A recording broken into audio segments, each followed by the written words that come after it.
Hello, my name is Brent. How are you guys doing tonight? I hope you guys are doing well. I'm going to be reading from this particular book tonight, The Rape of Justice by Eustace Mullins. I'll be working in the area of chapter 5, which will be what the court as a arena. I'm sorry, chapter 6. Chapter 6, the court as arena. Uh, so appreciate all who are there, who are here, I should say. I am actually just, my channel is Discerning What Is True. When you look into YouTube, you look for what I call the live videos, not the past ones. All you can look at the past ones. I've done many videos. Probably done 300 or 400 videos. I know over the last 2 or 3 years.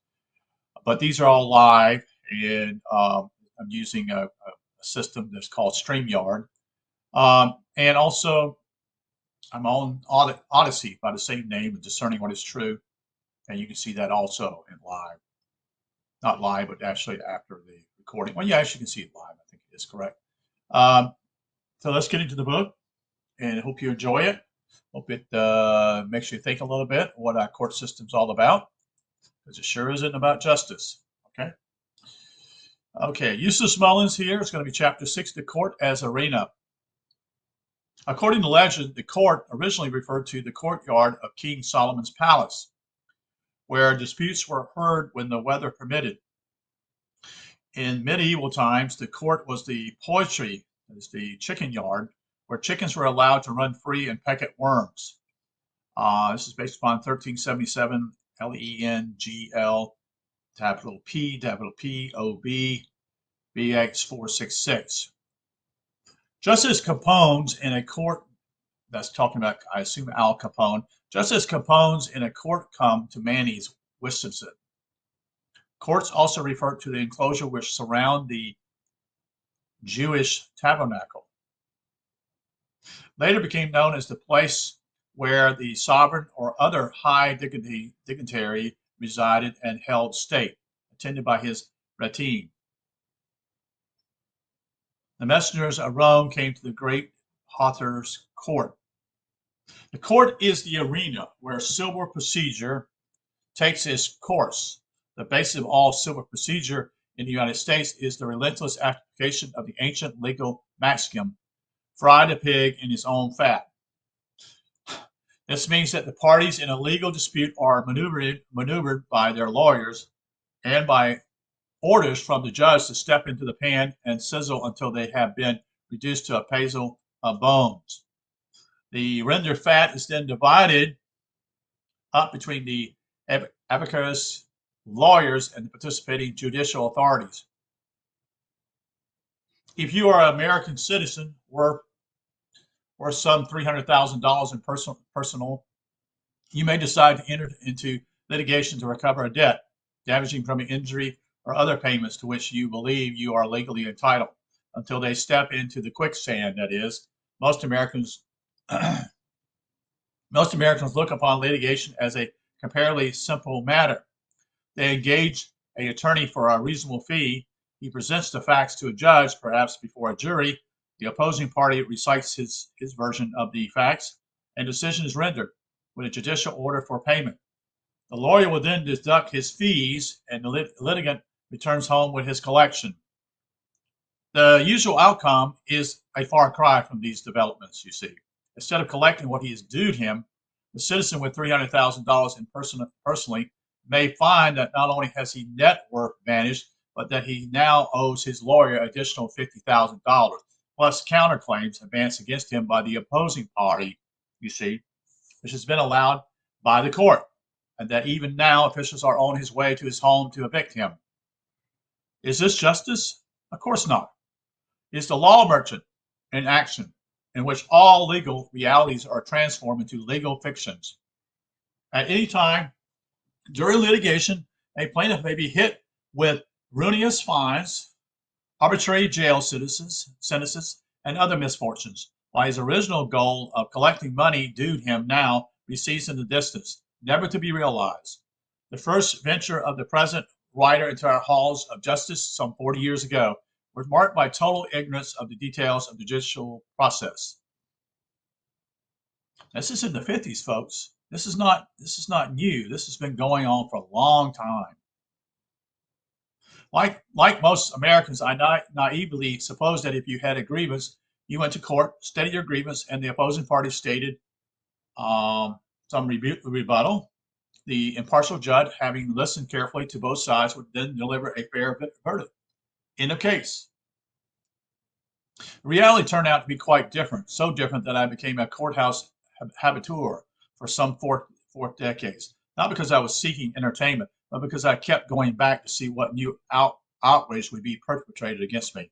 My first judge, whom I was later told had never been known to deliver an impartial verdict in his entire career, frequently turned off his hearing aid and sat in a blissful silence while the sweating lawyers, this was before the era of air conditioning courtrooms, you see, strained over every word, hoping to make an impression upon his honor. I also learned that there was really no need for the judge to listen to the testimony because, in the great majority of cases, his decision had been reached long before the case actually even came to trial.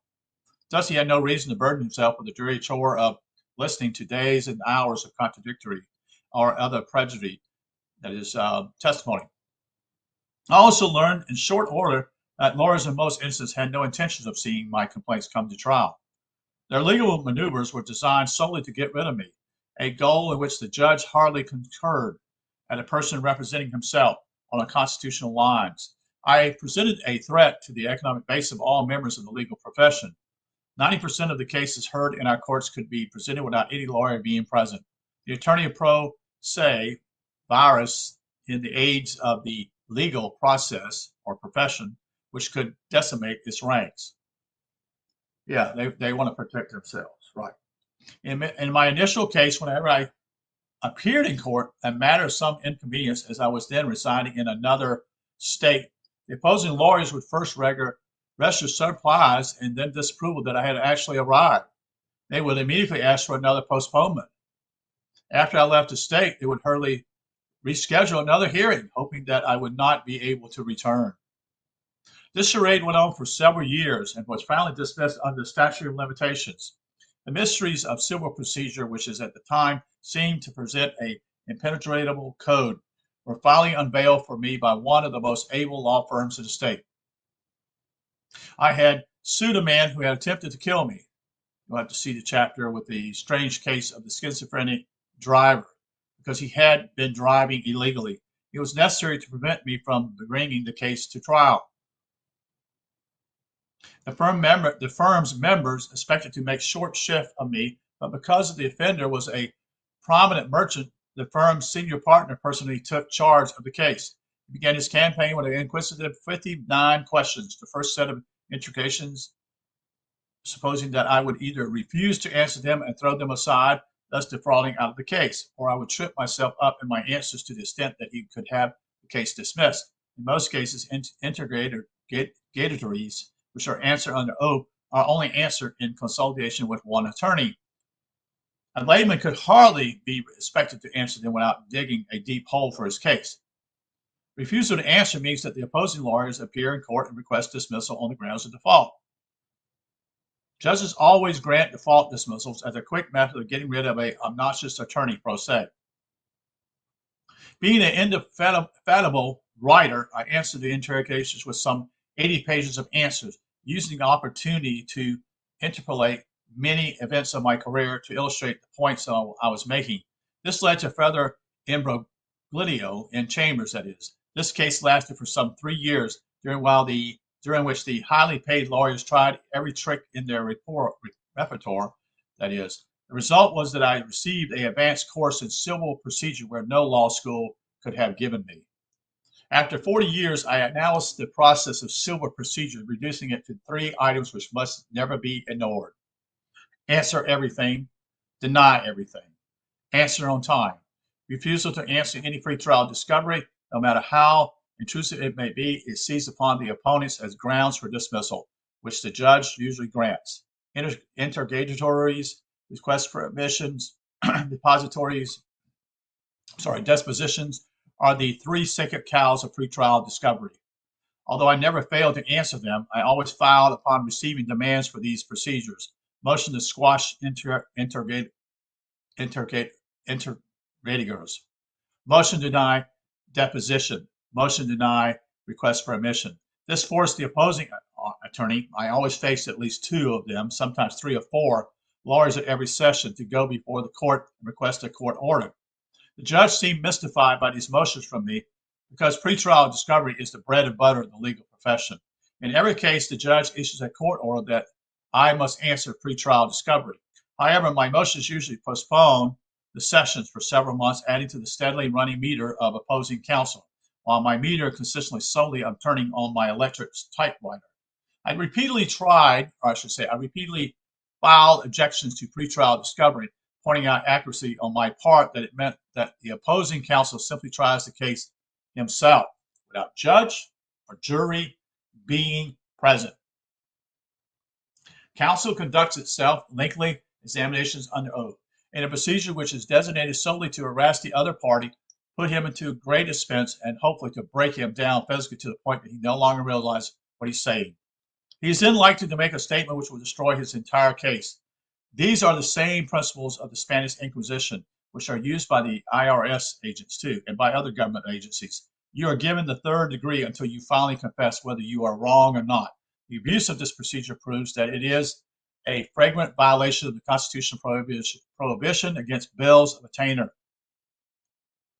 The purpose of pretrial discovery is to place you under a court-ordered bill of attainder, so that you must taint yourself, make some damaging omissions, and testify against yourself in violation of the Fifth Amendment against self-incrimination. Ah, says the legal expert, but you're talking about civil procedure. The Fifth Amendment is only concerned with criminal procedure in which a citizen accused of a crime is protected against self-incrimination. However, if the Fifth Amendment protects one from testifying against oneself in a criminal charge, it is equally constitutional that the same protection is extended to a citizen testifying in a civil case. The Fifth Amendment specifies that nor shall be compelled in any criminal case to be a witness against himself. This amendment extends a specific protection against self-incrimination. It does not state that any citizen shall be compelled to testify against himself in a civil action, although in language in this instance mentions only criminal cases. Article 1, Section 10 specifically states, no state shall pass any bill of attainder. Yet state judges have repeatedly, over a period of 40 years, issued orders compelling me to submit to an inquisitional pretrial discovery for the sole purpose of attaining myself and my complaint in a flagrant bill of attainder. The judges can do this because they are presiding over an admiralty court, which is the law of the sea, not the law of the land. And a law merchant does not prohibit bills of attainder. Under admiralty procedures, an American citizen has no constitutional safeguards. Hence, the judges freely grant bills of attainder against me. The Fourth Amendment guarantees the right of a people to be secure in their persons, houses, patients, and effect against unreasonable searches and seizures. Yet, I was repeatedly ordered to turn over all of my personal papers, photographs, financial records, tax forms for periods of from 20 to 35 years to the opposing counsel so that they might turn up some damaging material to be used against me in the process of self-incrimination. Under the law merchant, the judges use admiralty procedure to order me to stand and deliver. The time-honored phrase of the British highway robber, forcing me to turn over my property to the bandits.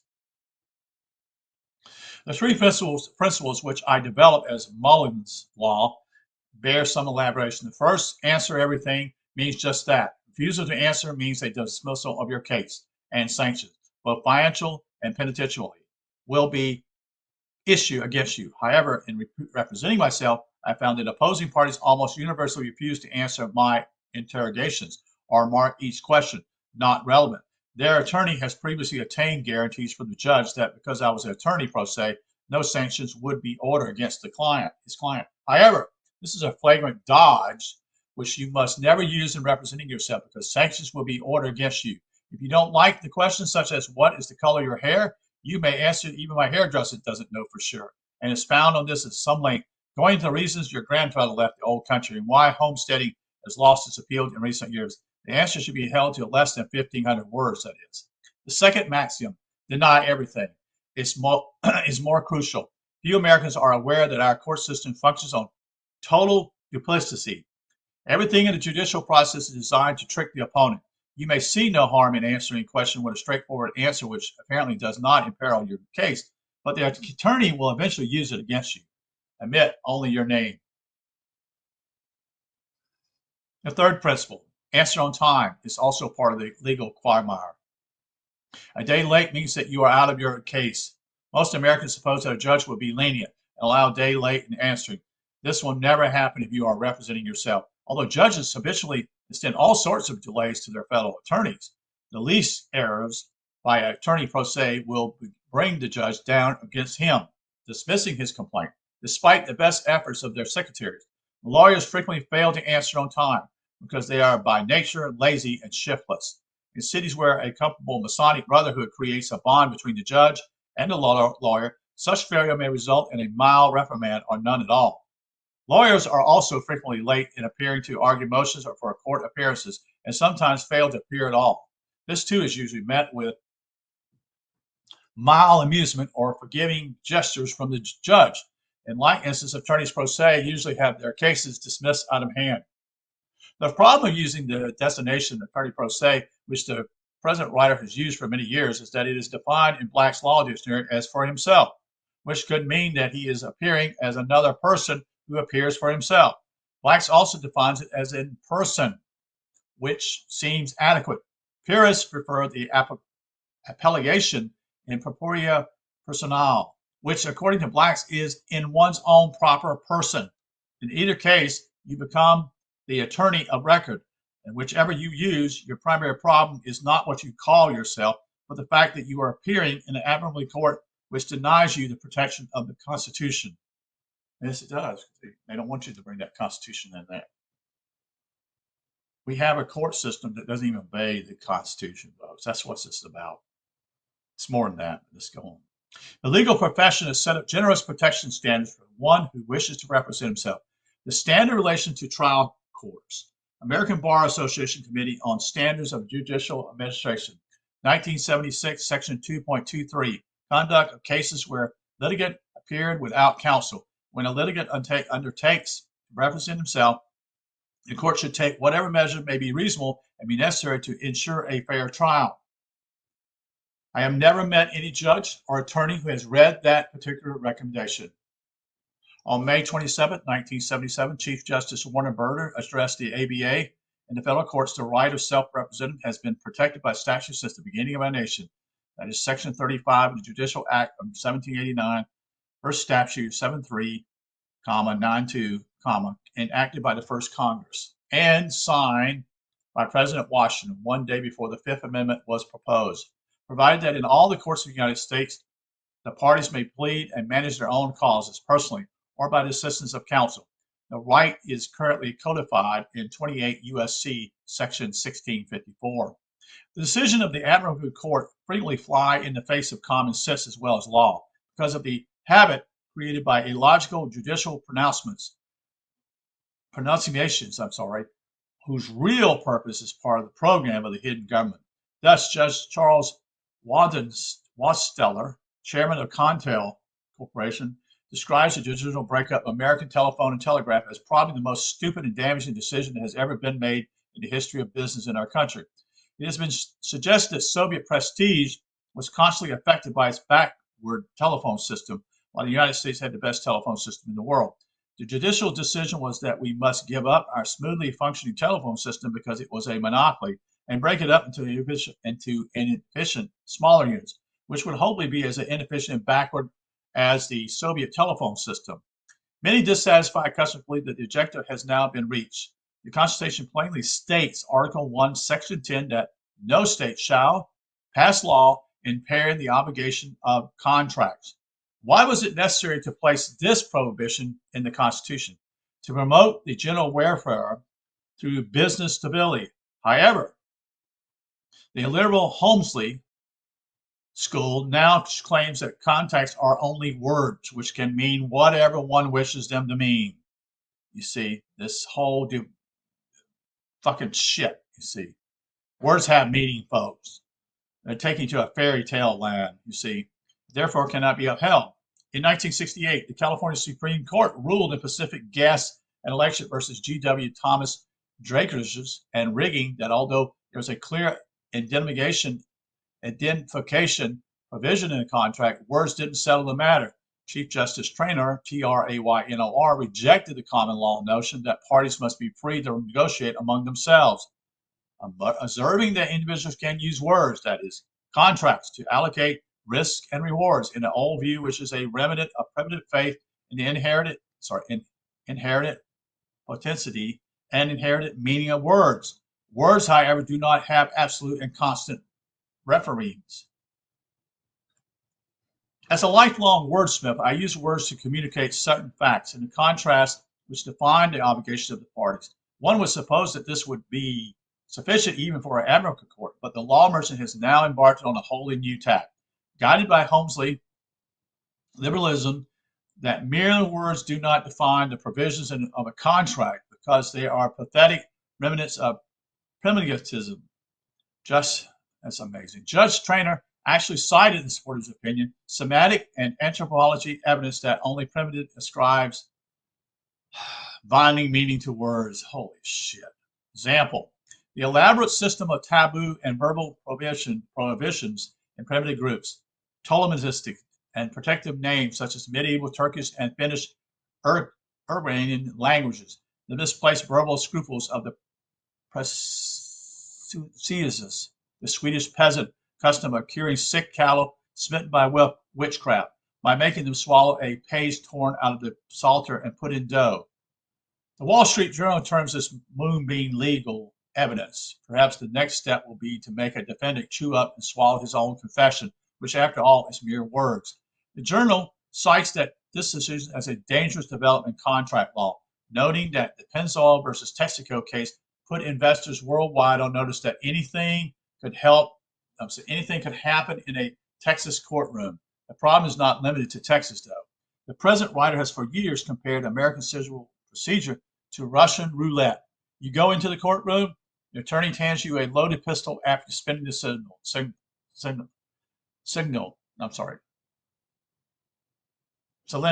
and you put it in your head and pull the trigger. This is our legal system. Cylinder, I should say. Lawyers have now come into court to obtain enormous awards for such legal discoveries as post-traumatic stress disorder, PTSD, which was defined in the American Psychiatric Association Manual in 1980 and which has sprawled thousands of profitable lawsuits. It has been refined to possibly many more specific cases of stress: the battered woman syndrome, the rape trauma syndrome, the child abuse syndrome, the post-abortion syndrome, oppression artifact disorder, which was conjured up for blacks as a new version of legal voodoo, and victimization disorder. The American Psychiatric Association was lobbied successfully by the homosexual community to remove homosexuality from its diagnosis and statistical manual, where it has rested for many years as a profitable basis for recruiting clients from the gay community. It is now contained in an independent appendix. You may have overlooked the fact that you could be a victim of paraphilical coercive disorder. Has anyone ever ordered you to do anything? See your lawyer. The real gold mine has been found in sexual discrimination lawsuits against businesses. If you can't prove sexual discrimination, you may have to fall back on a surefire complaint, sexual harassment. When your boss smiled at you this morning, he may actually have been laughing. That would cost at least $300,000 in the hands of a good lawyer. These stimuli to the legal imaginations come about through the liberalization of law schools curriculum. Goodbye to Kent's commentary and the Constitution. Koch and Blackstone have been gone these many years. The emphasis of the curriculum now is on contract law and training in the law merchant. Most esoteric offerings including feminist legal thought, as the highly touted University of Virginia Law School, which granted Robert and Teddy Kennedy, as well as race relation law and refugee law. The University of Georgia Law School offers 3 hours of admiralty law. The law schools generally offer extensive courses on federal and state taxes, trusts, and other developments of law merchant state. We may be forgetting the fact that the Republic of the United States of America was founded by refugees who were fleeing just the sort of legal dictatorship in Europe. North European individuals who have been born into category are fit and able citizens were being persecuted and killed by the growing numbers of the unfit who were unable to compete. They therefore gathered together in secret conspiracies and used their combined power to exterminate their fit competitors. That extermination and expulsion of the fit causes havoc in the nation and brought ruin to the economy was less important than the goal of promoting the survival of the unfit. Seeking no revenge against their enemies, the fit migrated to America, wishing only to escape and to some extent to proscribe the unfit from pursuing them to these shores. The fit drew up a formula for self-government, which they called the Constitution. This remarkable document was not merely a prayer in the legal sense or protection, but a binding resolve in which they contracted to protect themselves and their descendants from the ferocity and the ruthlessness of the unfit. A system of Republican self-government, I'm not talking about the political party, folks, Republican goes back to Rome, was devised which carefully proscribed the machinations of the unfit and demanded the protection of the fit from this dedicated enemy to ensure that the unfit would never be able to use the powers of government against the fit. You see this, folks? The founders drew upon the greatest tradition of Western civilization, choosing the most admirably provisions of Greek, Roman, and English law. They divided the government into three compartments to prevent any department from establishing a dictatorial power. This constitutional republic was divided into the legislative, the executive, and the judicial. From the outset, the judicial was considered the least powerful and the least involved in the process of government. It existed as a potential referee if either the executive or the legislative branches tried to wield excessive power. Constitutionally, that is, the judicial was neither expected to make law nor execute it. This tripartical system was designed, like the Titanic, to keep one or more compartments afloat, even if one was struck by disaster. The founders sought to protect themselves against a recurrence of their unfortunate experience at the hands of the black nobility in Europe, which had become the champions of the unfit in the list. They themselves,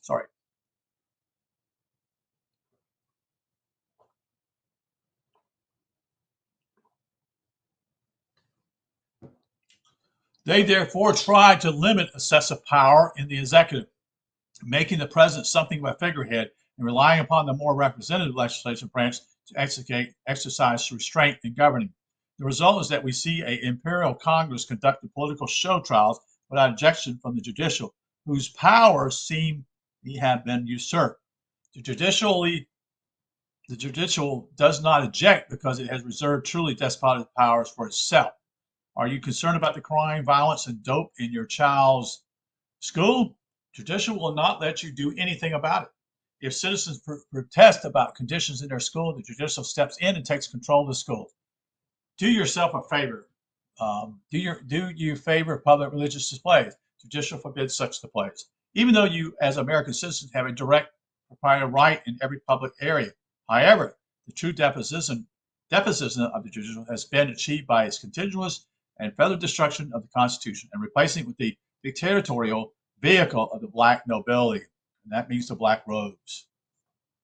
The Admiralty Court, which was spawned by England's chartering of the Bank of England as worldwide espionage empire, the secret intelligence service, and by its enormous profits from the slave and drug trades, indeed.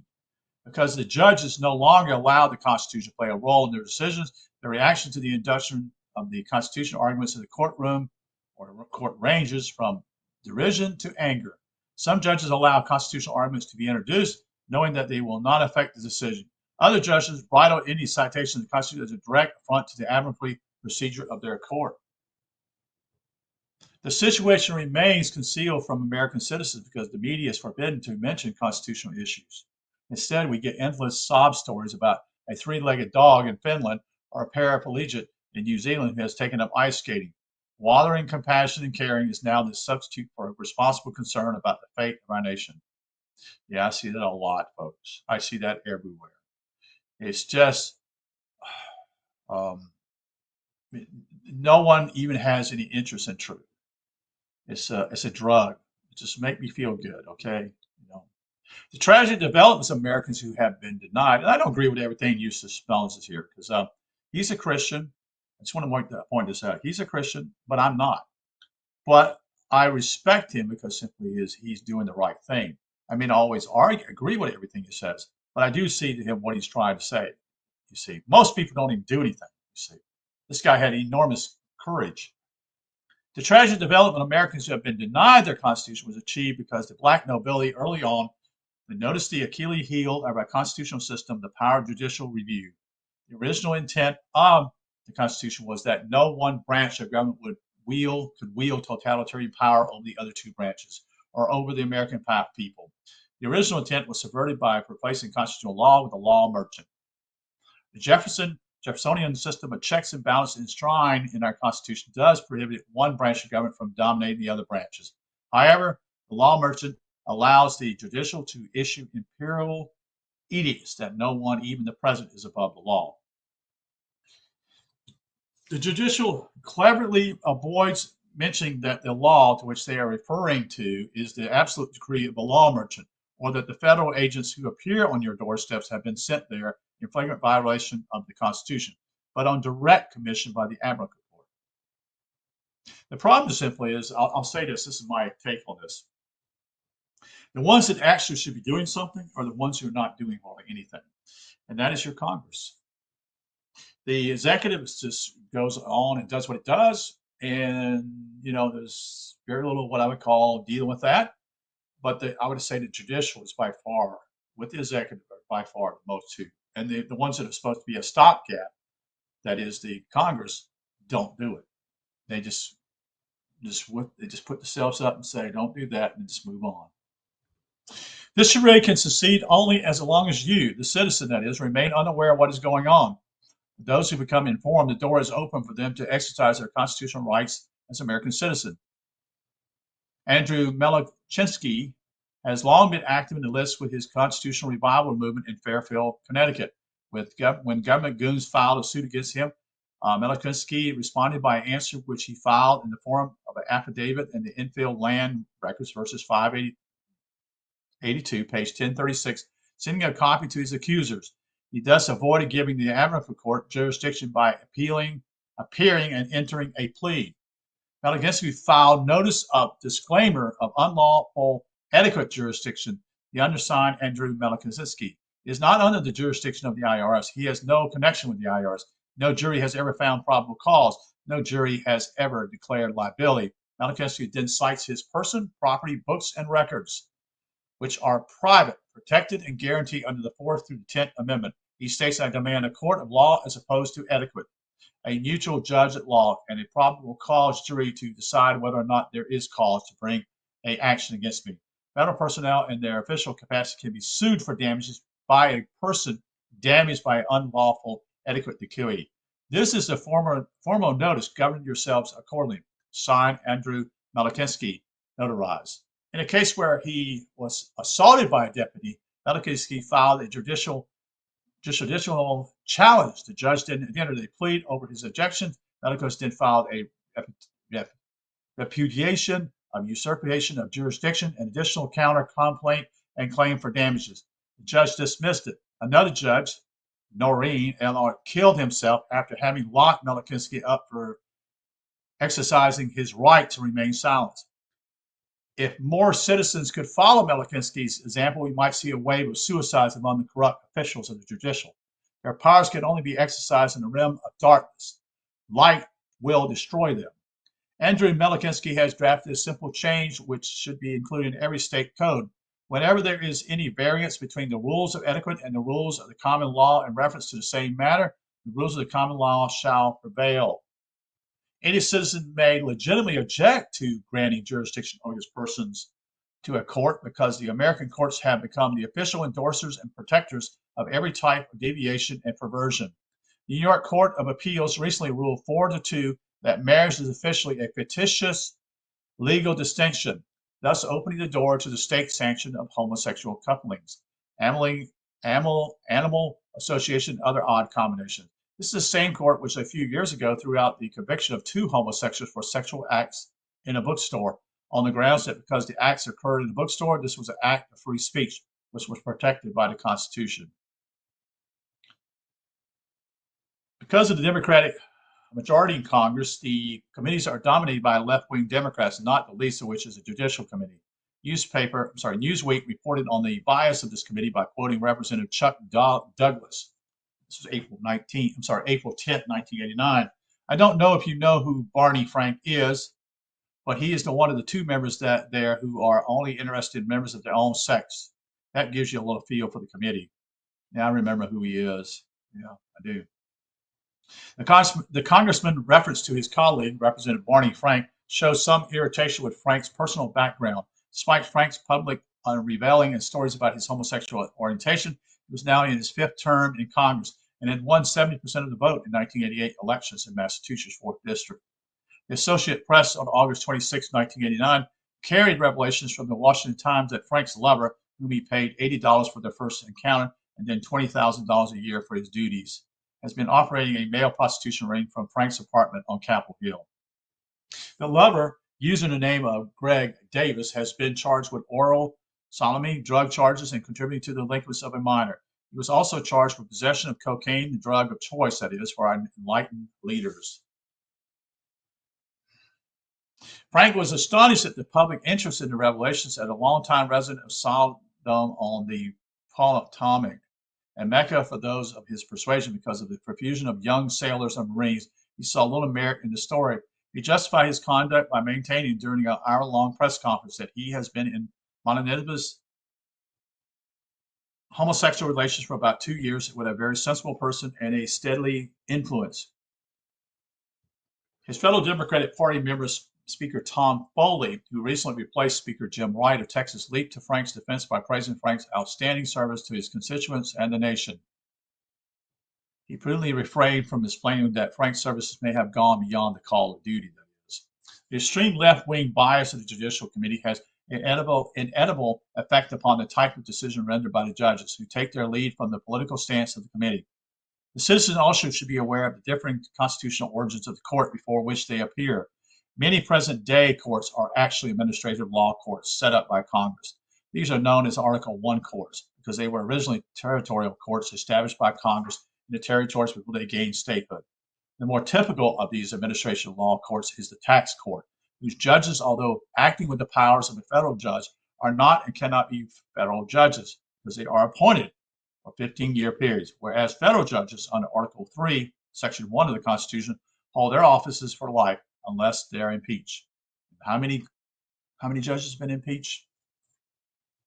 I doubt there's been 5 ever, if there's even been that many in this country. A legitimate court in the United States is the Article 3 court. A Article 1 territorial court authorized by Congress depends entirely upon admirable procedures for its ruling, which means that it functions as a branch of the Bank of England through the London connection. You see this information, which I've already read, is The Secrets of the Federal Reserve by Eustace Mullins. There is also a serious question as to whether Article 3 judges are now legitimate. Several people have caused consternation in judicial ranks by requesting that an Article 3 judge preside at their trial. That is, a judge who functions under the Constitution, meaning that he is a judge who qualifies under Article 3. Section 1 requires that the judges receive a compensation which shall not be diminished during their continuance in the office. Because all judges today have payments withheld from their salaries for Social Security, insurance, tax charges, and other deductions. There's no question that these deductions diminish the compensation of the judges while they are in office. Consequently, said judges can no longer qualify as judges under the provision of Article 3 of the Constitution. Those who request a true Article 3 judge at their trial are raising a problem which is difficult to resolve. Because Congress is not granted any power in Article 1 to establish courts of any kind in the United States. The tax court, as an Article 1 court, has no jurisdiction over any American who is a citizen of a state. To prevent this and other questions from being raised before tax court, the court refuses to allow anyone to practice for it who has ever challenged the basic premise of the income tax law. The present writer appeared before tax court as attorney pro se, and the deficiency was hastily resolved by a court judgment that I had no tax deficiency. At that time, I had not been researching the Article 1 dilemma, but should I have had occasion to appear before tax court again, the question will be raised. During my time in tax court, I saw that the persons appearing there were the most obvious victims of tyrannical and insanely greedy federal authorities.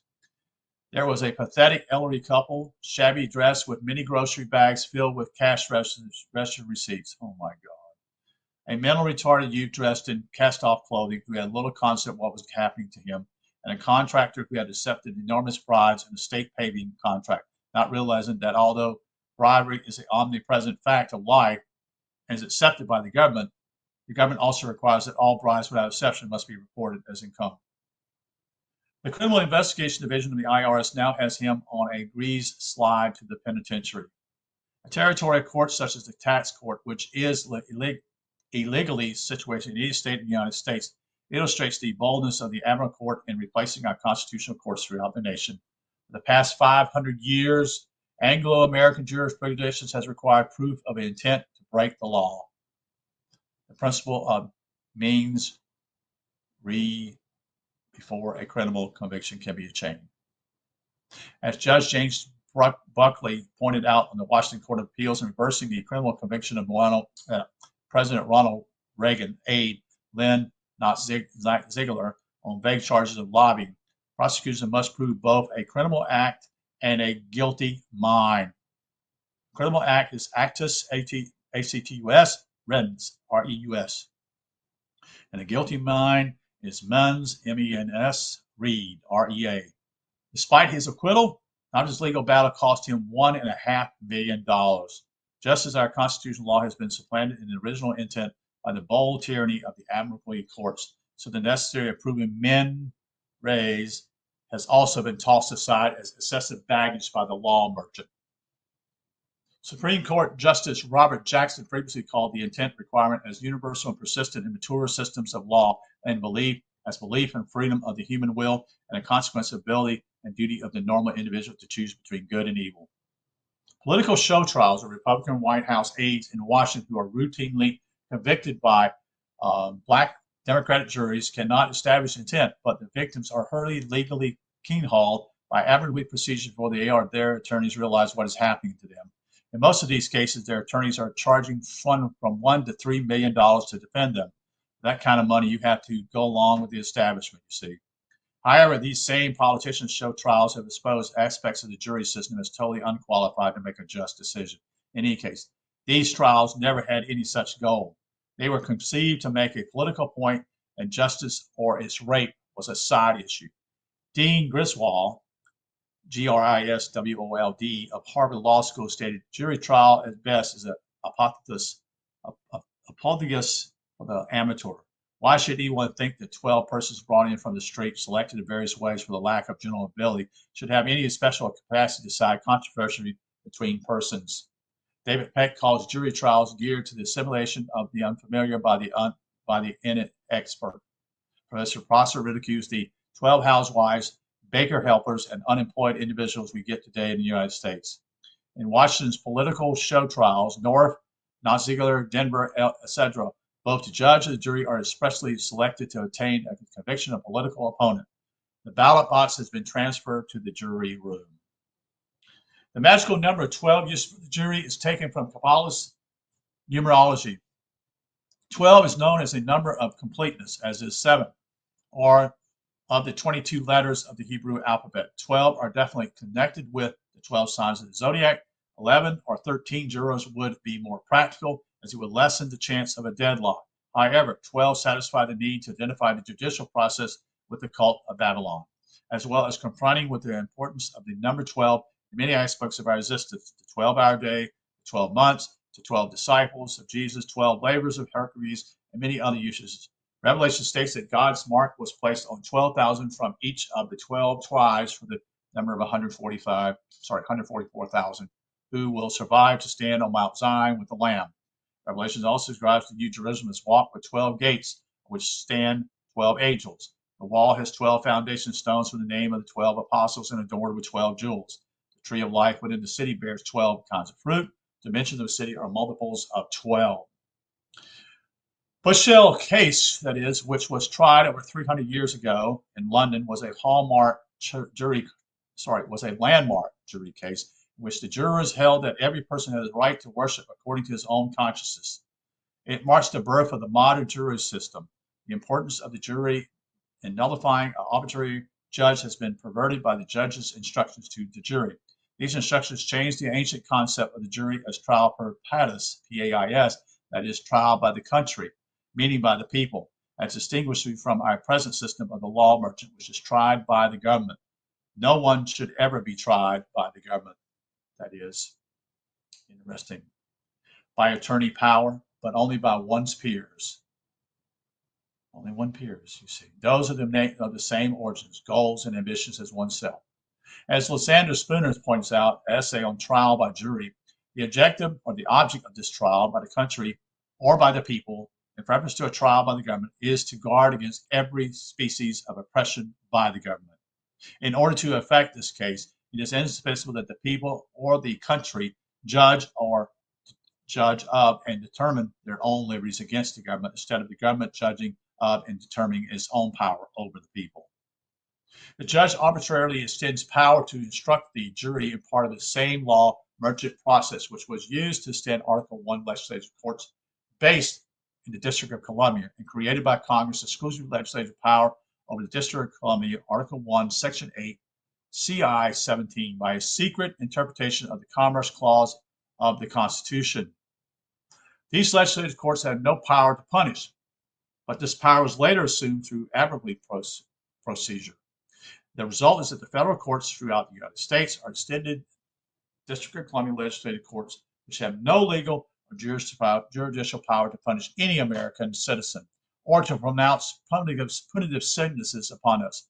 Rather, they are legally seated in the states because the Constitution, Article 1, Section 8, CI 17, limits them to the seat of government, that is, the District of Columbia. This problem has been resolved by extending the District of Columbia to encompass the entire United States. That's why there's two United States, folks. The District of Columbia Act of 1871 created what we call the all caps or procedures of that when we became bankrupt as a country. Okay, so what happened was simply the District of Columbia became where the U.S. government could do all their laws it would be, but it would be only in that district, not for the rest of the states. Very few people would know that. The courts have become the preserves of a small section of American legal profession, that 10% which comprise the members of the American Association of Trial Lawyers, which has 63,000 members of 707,000 licensed members of the American legal profession. These trial lawyers, in their quest to attain multi-million-dollar fees, have created the $300 billion a year tax on American business, which Peter Hubert defines as a harvest of current tort liability, amount greater than our trade deficit, which allows the average worker who wins a sex harassment or a sex discrimination suit to receive awarded over $600,000. They need a greater award in wrongful termination suits as average award of $732,000, according to the Wall Street Journal, February 3rd, 1989. After 10 years of litigation, according to the Washington Post, May 9, 1989, of suits brought by the Vietnam Veterans Americans resulted in $2 million in payments to veterans who charged they were victims of dioxin poisoning and in $20 million being paid to their lawyers. But that's impossible, we might observe. Contingency fees are 1/3 of the award. 2/3 should go to the victims. As proposed by the lawyers, a case taken on a contingent fee doesn't allow 1/3 to the lawyer and 2/3 to the victim. However, legal expenses, fees for appeals, etc., often mean that the lawyer winds up with 90% of the award. The victim, instead of being awarded 66% of the damages, often winds up with no more than 5 to 10%. This is a reality, folks. Even more flagrant action of trial lawyers occurs when they persuade their clients to be magnanimous and to lower their expectation. Such appeal to a client's generosity usually occurs after the lawyer is approached by opposing counsel who says, "Look, we haven't got a prayer of winning this one. You're going to wipe us out. Go back and tell your client he should be satisfied with a moral victory and forget any monetary awards." No lawyer would agree to such an outrageous procedure unless some private allowance has been made to spur his generosity. A stunning example of this appeal on magnanimity occurred when the American Medical Association faced disaster after being convicted of criminal conspiracy in an effort to maintain its illegal medical monopoly throughout the United States by trying to destroy the competing skill of chiropractors. On August 27, 1987, after 11 years of desperate legal maneuvers, federal judge Susan Getzendamar of U.S. District Court found the AM guilty of conspiring to destroy the profession of chiropractor. Well, the AMA is one of the worst people. They tried to destroy it. They have destroyed just about everything, folks. I'm serious. All you got to do is read about a story about Harry Hotsey. The AMA faced damages of hundreds of millions of dollars, which after conviction could have been triple as punitive damages.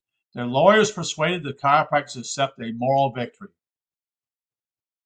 with the result that the members of this profession are still being assessed payments of millions of dollars to their lawyers for the lawsuit which they won.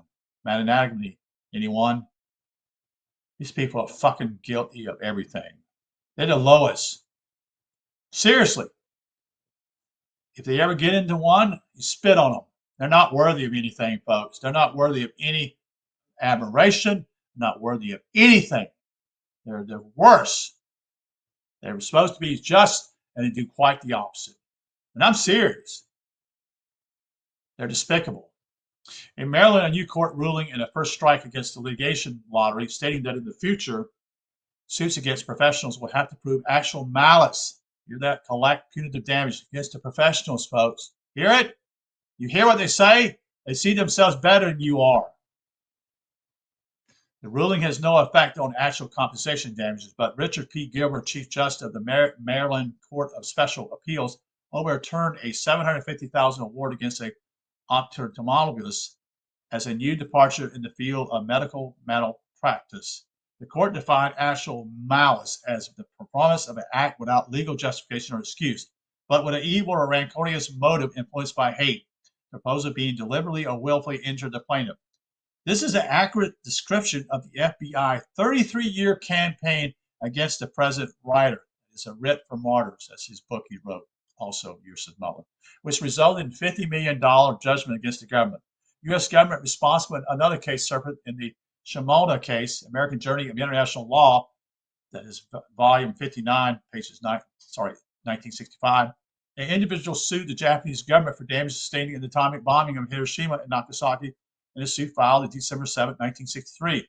The district court of Tokyo ruled that the United States violated international law by dropping atomic bombs on Hiroshima and Nagasaki, and the plaintiff had no grounds to recover from the Japanese government.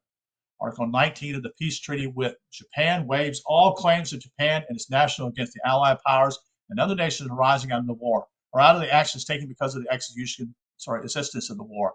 The Japanese government also cited its diplomatic protest to the United States in a formal note presented through the Swiss government, August 10, 1945, in which the attacks were ruled a new offense against civilization of mankind. It described the aerial bombardment of the cities of Hiroshima and Nagasaki as a legal act of hostilities and the indiscriminate bombing of undefended cities, rather citing the prohibition against poisonous gas and outlawing such effects. Article 23, Hague Regulations Respecting Land Warfare, 1899, and General Protocol, 1925. Recovery by any Japanese citizen was unlikely under the principle of fail de accombe. It happened, despite the fact that the atomic bombing of Hiroshima and Nagasaki actually happened. It was a lawful reality which, after the fact, could only be treated as a legal fiction, history being essentially fantasy, and in contrast to the real present and the unimaginable future. Because of the emphasis on the court as a Roman arena, for political show trials, the court is a place where criminals are brought to the bar of justice to atone for their crimes has faded in insignificance. On January 5, 1986, the United Times reprinted an editorial from 1903 on the New York Criminal Court, headlining The Crime of the Criminal Court. Rarely any public institution has been held in such open contempt by those who work in it and those who pass through it. Judges call it a sham and a fraud. Lawyers say that justice is unpredictable. Only 1 in 100 cases are tried. This ratio does not apply to the number of political offenders who are tried, convicted, and sentenced. This ratio is 100 of 100.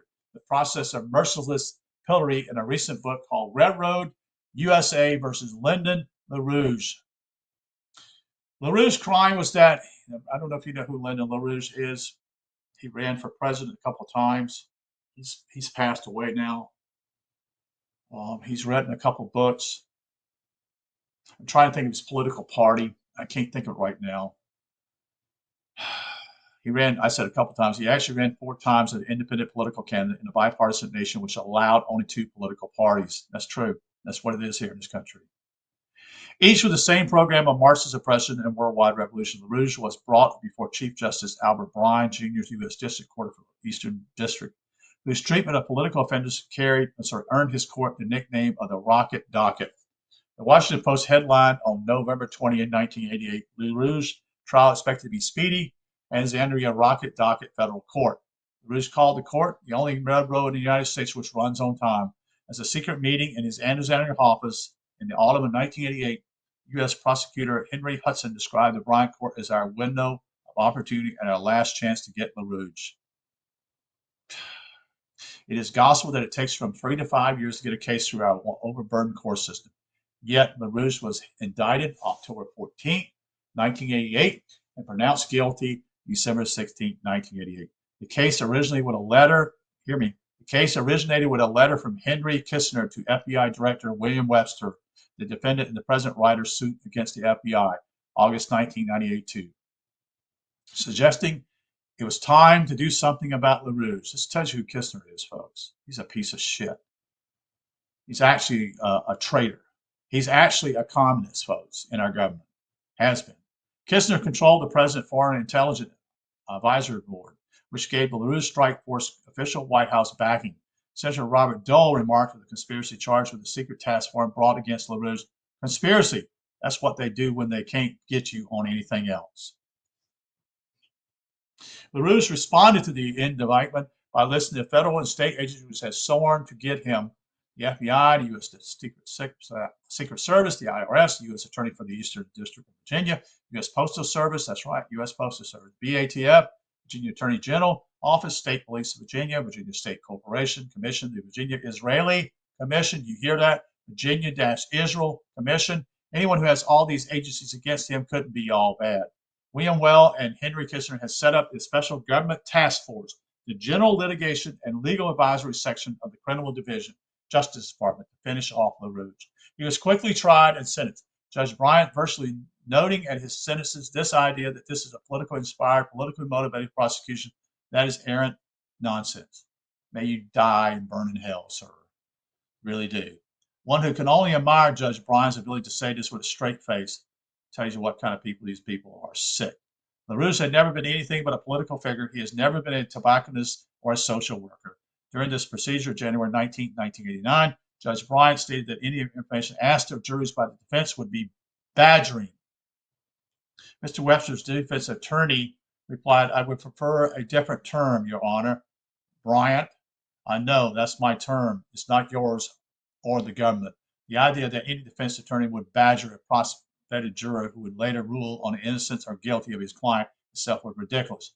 Judge Bryant had a long record of anti-LaRouche activities, having previously participated in the shutdown and seizure of LaRouche publications, and later denying a motion which appeared a secret ex parte proceeding, and the fact that the U.S. government, that is, Reed Kissinger, had exercised prior restraint against a publishing company in violation of the First Amendment.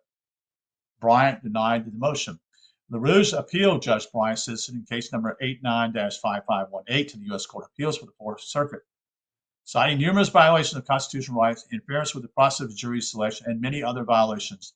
The appeal cited the principal law, differentium oportunum rei habet ad criminal. In a court of law, one must not descend to listen to slander. That's what it means, folks. This is a fundamental principle of legality. The appeal cited LaRouche's conviction on charges of failure to repay loans, a fact which occurred in which no parties in this case tried to deny. It's not a criminal act in itself. The loans were political loans, which legally are different from business loans, loans for educational purposes. So, in any case, the federal agents made it impossible for LaRouche to keep track of or repay the loans because they seized millions of his documents in a raid on his headquarters in Leesburg, Virginia, October 6, 1986. Because of his geographic location, LaRouche was forced to appeal to the notorious Fourth Circuit Court of Appeals, which denied appeal from the President Ryder on grounds so incredibly it was obvious that no member of the court had even glanced at the pleadings. LaRouche faced an additional problem with the Fourth Circuit Judge Bryant's father. Albert B. Bryant Sr. was himself a judge on the Fourth Circuit Court from 1961 until his death in '84. And the court has maintained a record of rarely overturning any ruling to the present Judge Bryant. The Circuit Court is known to be extremely protective of Albert Jr. and the Rocket Docket, you see. Representing oneself in court, as this writer has now done for some 4 decades, is heavily experienced if allows one to choose at will from the entire repository of legal strategy without fear or favor. Strangely enough, strategy is a word rarely used in the legal profession because its members prefer the devious techniques of conspiracy and treachery.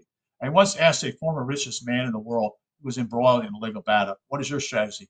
He was puzzled by the question. Could anyone believe that Napoleon had no strategy in the succession of lightning-like victories throughout Europe? He began to lose when he tempted his military genius with political considerations. Waterloo was not far off. Once a litigant has dredged his way through his quagmire for pretrial discovery, there are a number of strategies available if a defendant you filed motions to dismiss. If a plaintiff, you file a motion for the summary judgment. These motions are pro forma and rarely succeed, but they give you another turn at bat. Counterclaims are always good, as well as a lawsuit filed against opposing counsel. These suits need little preparation, you see. One need only look over the file of the case and note all the illegal acts which the counsel has perpetrated against you. Some of my consultants advise filing suits against the judge. It is noteworthy that all persons known to me who regularly urge me to do this have themselves never filed a suit against the judge. There's no risk of turning him against you. He's against you. He is already against you. The problem is that such a suit opens the door for punitive action of contempt, remanding to jail, or whatever he may have trumped up to get you out of his courtroom and in confinement. Court demeanor is important. Although it will not win you any friends there, nothing can do that. You should be well-spoken, well-dressed, and unflappable. Almost every judge I have appeared before has done his best to goad me into some outbursts by actions so flagrantly prejudiced that most plaintiffs would have to react. Because you are surrounded by armed men, you see. Any gesture which might be interpreted as a violence would bring an inevitable response. On one occasion, I wore a large Masonic ring, which I had picked up at an auction in a madhouse, and flaunt it before the judge at every opportunity. I made not the slightest difference. They know who is Mason and who is not. Any address to the American Bar Association in 1940, John W. Davis, a distinguished jurist, stated the 10 principles for court argument. Change places in your mind with the court. State the nature of the case and a brief history. State the facts. State next the applicable rules of law on which you rely. Always go for the jugular vein. Rejoice when the court asks a question. Read sparingly and only from necessity. Avoid personalities. Know your record from cover to cover. Sit down. Lawyers rarely lose the opportunity to create chaos in international affairs. The career of the late John Foster Dulles is an ample witness to that. The Nation noted on February 6, 1989, a new development, revolution by litigation, as evident by the actions of Washington wheeler dealer William Rogers, or Honor and Porter, formerly Honor, Fortas, and Porter, and ongoing efforts of Washington insiders to unseat Noriega in Panama. They have somehow been transformed from a partner in government drug operations to a competitor. Yeah. Rogers gave Noriega, a political opponent and apparent president of Panama, Eric Delavey, control of some $50 million of Panamanian assets in the United States. The Justice Office of Foreign Register note that Arnold and Porter received $450,000 in fees for 10 weeks of work for Delavey's shadow government and could receive millions more. The Nation noted that this could make Rogers the highest paid revolutionary in history. As part of the supposedly campaign against organized crime, Congress passed the RICO statute in 1970. The bill was intended to wipe out organized crime by charging it under the sweeping provisions of the new Racketeer Influence and Corrupt Organization, or RICO, law. In some unexplained manner, the enforcement of that statute somehow overlooked organized crime altogether. Those charged under the RICO statute were legitimate businessmen who quite often had neglected to make the right political contribution. In short, RICO instead punishing the mafia for its extortion racket went after business who had refused to yield to extortion from Congress. Chief Justice William Radcliffe spoke to the Brookings Institute April 7, 1980, noting that RICO was the basis for nearly 1,000 cases a year. Civil RICO is now being used in ways that Congress never intended it would enact the statute. The time has arrived for Congress to enact amendments to civil RICO to limit scope. However, the Supreme Court, when a RICO case was recently appealed their refusal in ruling to limit RICO in any way. Punitive measures such as triple damages and fines have been used to put many American businesses in bankruptcy. No relief in sight. Another lucrative field before the courts is libel action. Yet the Wall Street Journal noted in an op-ed piece, July 13, 1989, that what most litigants in liberal action wanted was not monetary payment, but public vindication. A 3-year study by the University of Iowa, begun in 1982, found that only 1/4 of liberal litigants were after monetary awards. 3/4 said they would have been satisfied, and the alleged false story had been corrected. Two factors intervene. First, the unbridled arrogance and wealth in the media. So sue me. And second, the fact that most liberal plaintiffs are represented by attorneys or on contingent fees. A retraction or public apology would net these lawyers nothing. That's why they don't want to do it. Consequently, they refuse to arbitrate or to offer their offending publication a chance to settle by apology. The journal, see, that's what they want. The journal commented on the influence of lawyers whose interests may not be congruent with those of their clients. This is such a basic fact of our legal system that it's amazing that anyone should have to mention it. Of course, the interests of the lawyer are not incongruent with those of his client. The American public refusal to acknowledge this irrespective fact of life lies at the bottom of most of our problems with the legal profession. And that is the conclusion of chapter 6, the court as an arena. Thank you for being here. Thank you for watching and listening. Hope that you're learning something here and in how, yes, good to see you, Nate. Nate Maxwell. Is that Nate? I think it's Nate. Yeah, Nate Maxwell. Thank you for sharing. Yes, you're in California. Hit the like button every time I try to when you go live. Thank you. Thank you. Appreciate it for the positive words. It means a lot. It really does. But it's just, everything is so sad today. It's as simply as there's no hope of any justice. And it's like having someone throw coffee on you and suddenly realize what the hell is going on. And that we were taught at a very young age that this was a free country and all this stuff. It's all bullshit. It's all lies. It's all lies. They lied to us. They told us all this dreamy stuff, you see. But I hope you enjoyed it. And if you get a chance, watch it. You know, Nate, if you get a chance, share it with others who can, with like-minded people. I do use this Mullins because I respect the man for his sense of doing what is right. I may not agree with his particular religion, but I respect him for what he's done. He's probably one of the most prolific writers out there, and very few people know who he is. And he had more guts and more. The word I would say simply is guts would be one, but the other one simply is tenacity to fight the system no matter what. So thank you for listening, and I wish you a good night, and you take care. Again,